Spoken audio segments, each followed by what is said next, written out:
Public के बीच में यह साबित करे कि नेहा निष्ठा छोटू छलिया से प्यार करेली कि ना करेली।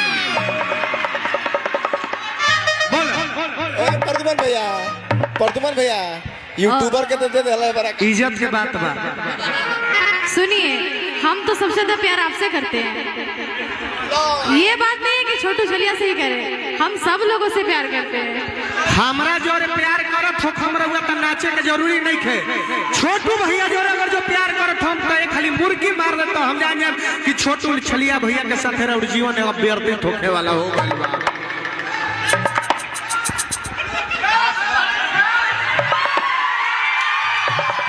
ऊ कहिए ऐसा कोई बात नहीं है।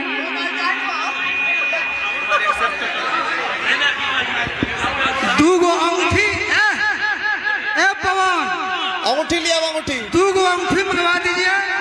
चुप रहिए। दूगो अंगूठी। ओह माय गॉड, ये सब बिल्कुल भी नहीं होगा। दोनों आदमी की सगाई हुई। कुछ भी। दोनों आदमी की सगाई हुई। दोनों आदमी का सगाई हुआ। बिल्कुल नहीं। आजे हो नहीं। सुनिए मैं क्या बोल रहा हूँ, प्रदुमन भाई, रोशन भाई, विकास जी ना हटो अकेले ये खड़ी है, इसके परिवार यहाँ नहीं है, घबरा रही है। बिना परिवार का अंगूठी पहना देंगे तो मेरे परिवार के लोग क्या बोलेंगे। अंगूठी पहनाना जब पूरे परिवार रहेंगे। छोटू भैया छोटा छोड़ा परिवार के परिवार पहनावा। कहाँ स्केल कहाँ बा? स्केल कहाँ बा? स्केल कहाँ है?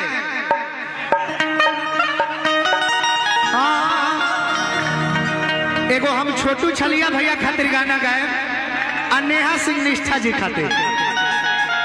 नेहा जी अरे जानी सोच कही का, अरे जानी सोच कही का, अरे जमाना हो गोरिया प्यार बात कही दो सबके।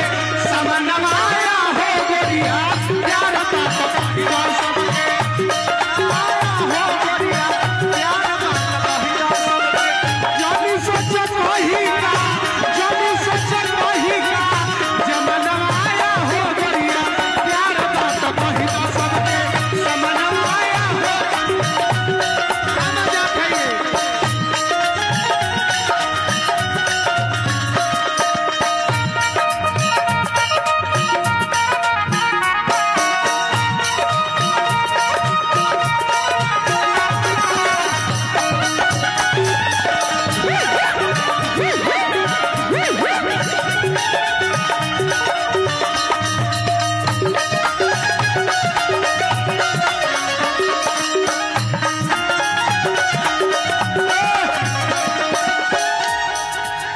इनका से प्यार कल प्रदुमना रोशना के 2 मिनट के खेल रहे। अगर जो हिनका से प्यार करे के रहित नु समय देख के 2 मिनट हमरा खातिर समय काफी बा। 2 मिनट मात्र गारंटी ले ली चाहे चैलेंज ले ली। 2 मिनट में इनका के पानी ना कर दी तो फिर प्रदुमन परदेसी रोशन राजीनामा। लेकिन ये जब बात बा नेहा निष्ठा के तो हम चाहब अरे प्यार बात कही दो सबका। समनवाए हो गोरिया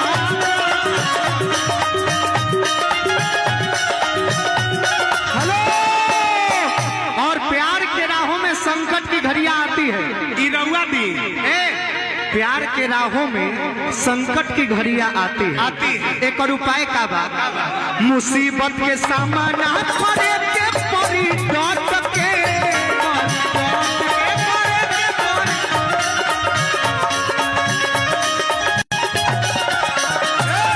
एक मिनट, इश्क के खुलासा करा पूरा में लिपट के।